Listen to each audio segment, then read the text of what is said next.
YSR Congress party నేతలు ఘటనా స్థలాన్ని పరిశీలించారు. వారితో ఒకసారి మాట్లాడదాం. ప్రధానంగా ఏం చెప్తారు? ఎందుకంటే చూస్తున్నారు బస్సులు ఎంత దారుణంగా తగలబడిపోయిందో. ఇక్కడ క్షతగాత్రులకు ఏ విధంగా న్యాయం చేయాలి, చనిపోయిన వారికి ఏ విధంగా సాయం అందించాలని మీరు డిమాండ్ చేస్తున్నారు పార్టీ చెప్పండి. ఇప్పుడు ఎవరైతే ప్యాసింజర్లు వాళ్ళకి ఖచ్చితంగా న్యాయం జరగాల్సిందే. ఇప్పుడు ఈ విధంగా జరగడం బస్సులో పాపం వాళ్ళందరూ కూడా హైదరాబాద్ నుంచి బెంగళూరుకు పోయేటోళ్ళందరూ కూడా వాళ్ళు ఎవరెవరైతే ప్యాసింజర్లు ఎవరెవరైతే చనిపోయినారో వాళ్ళకందరికీ వాళ్ళ కుటుంబాలకు ఖచ్చితంగా న్యాయం జరగాలి.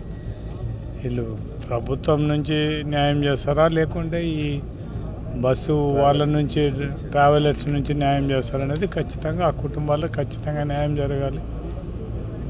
ఇంకా ఇటువంటి ఇన్సిడెంట్ జరగకుండా ఖచ్చితంగా ఈ బస్సుల్లో మంచి ప్రికాషన్స్ తీసుకునేటట్టుగా చూసుకోవాలి. అంటే మామూలుగా ఈ యాక్సిడెంట్ అయినప్పుడు ఇమ్మీడియట్గా ఎందుకు ఇట్లా జరుగుతానంటే ఈ మామూలుగా ఈ ఇట్లా యాక్సిడెంట్ అయితే బస్ ఫైర్ అయితే బస్ అంతా కూడా ఫైర్ అయ్యే పరిస్థితి. అటువంటి కాకుండా ఇది ఏమన్నా ప్రికాషన్స్ తీసుకొని మన ఇట్లా ఫైర్ కాకుండా అరికట్టడానికి ఏమన్నా లేటెస్ట్ టెక్నాలజీ ఏదన్నా కూడా ఉంటే కూడా దాన్ని ఇంప్లిమెంట్ చేయడానికి ఉంటే దాన్ని కనుక్కుంటే బెటర్ అనేది మన ఆలోచన చేసే మంచిది. ఖచ్చితంగా ఆ కుటుంబాలకు న్యాయం చేయాలని మేము డిమాండ్ చేయడం జరుగుతుంది. ఓకే రాబాయ్ గారు మీరు చెప్పండి, మీరేం కోరుతున్నారు ప్రధానంగా? ఎందుకంటే తొలుత బైకును ఢీకొనింది, ఆ తర్వాత ఒకసారిగా మంటలు వ్యాప్తి చెందడం, 21 మంది దాకా చనిపోవడం, ఎట్లా చూస్తారు ఈ ఘటన? ఇది చాలా దురదృష్టకరమైనటువంటి సంఘటన.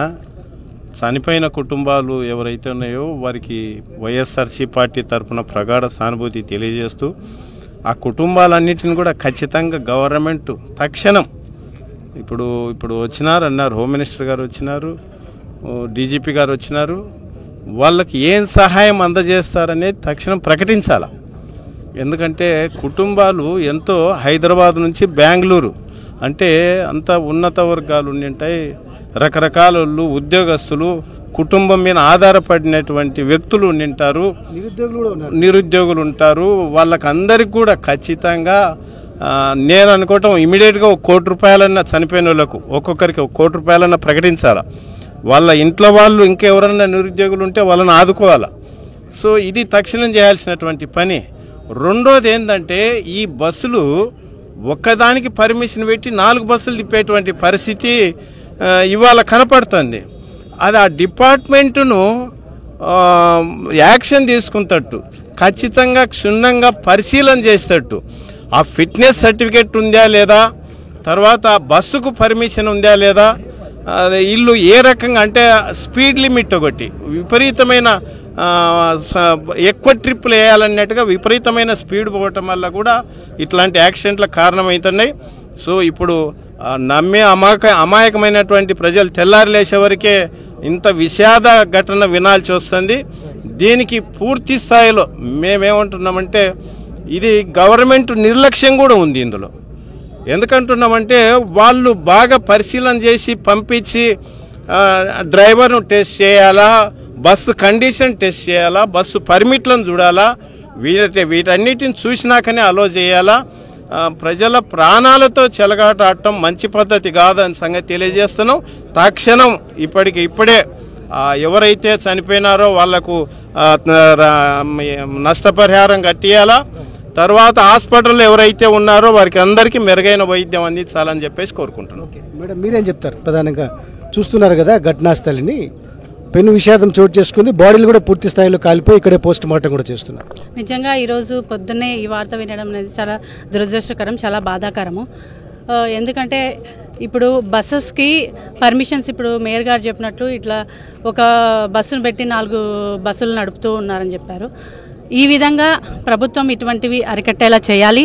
అలాగే బస్ సేఫ్టీ మెజర్స్ కానీ, ఇటువంటి ఇబ్బంది వచ్చినప్పుడు ఎమర్జెన్సీ ఎగ్జిట్లో ఎట్లా దిగాలనేది సేఫ్టీ ప్రికాషన్స్ కానీ బస్సులో ఉన్న ప్రయాణికులకి చెప్పాలని నా తరఫున కోరుచున్నాను. ఎందుకంటే ప్రమాదం జరిగినప్పుడు అందరూ నిద్రమత్తులో ఉంటారు, నిద్రపోతూ ఉన్నారు. కాబట్టి అటువంటి వాళ్ళు ఆ టైంలో ఏం చేయాలనేది వాళ్ళకి నిద్ర నుంచి తేలుకోవడానికే టైం పడుతుంది.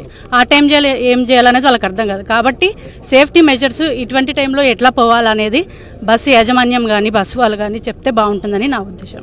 మొత్తం మీద అయితే పూర్తి స్థాయిలో విషాదం పైన దిగ్భ్రాంతి వ్యక్తం చేస్తున్న పరిస్థితి కనిపిస్తుంది. ఎందుకంటే వైఎస్ఆర్ కాంగ్రెస్ పార్టీ శ్రేణులు కావచ్చు, నేతలు కావచ్చు, ఈ ఘటనకు సంబంధించి పూర్తి స్థాయిలో దిగ్భ్రాంతి వ్యక్తం చేస్తున్నారు. మరోవైపున బాధిత కుటుంబాలని ఆదుకోవాల్సిన బాధ్యత ప్రభుత్వంపై ఉంది. అదేవిధంగా ఘటనకు సంబంధించి పూర్తి స్థాయిలో సమగ్ర విచారణ చేయాలని కోరుతున్న వాతావరణం కనిపిస్తోంది. హైదరాబాద్ బెంగళూరు ఈ హైవేకి సంబంధించి అత్యంత వేగంగా వాహనాలు వెళ్తూ ఉంటాయి. అదేవిధంగా సేఫ్టీ మెజర్స్ లేకుండానే చాలా వాహనాలు వెళ్తూ ఉంటాయి. ఆ నేపథ్యంలో ఇట్లాంటి ఘటన చోటు చేసుకున్న నేపథ్యంలో ఇకపైన ఇట్లాంటి గంటల పునరావృతం కాకుండా చర్యలు తీసుకోవడం ఒకటి, అదేవిధంగా ఇప్పుడు చనిపోయిన కుటుంబాలకి ఆర్థిక సాయము, అదేవిధంగా వారికి ఉద్యోగ ఉపాధి అవకాశాలను వెంటనే కల్పించాలి. ఆ మేరకు ప్రభుత్వం ప్రకటన చేయాలని డిమాండ్ చేస్తున్న పరిస్థితి కనిపిస్తోంది.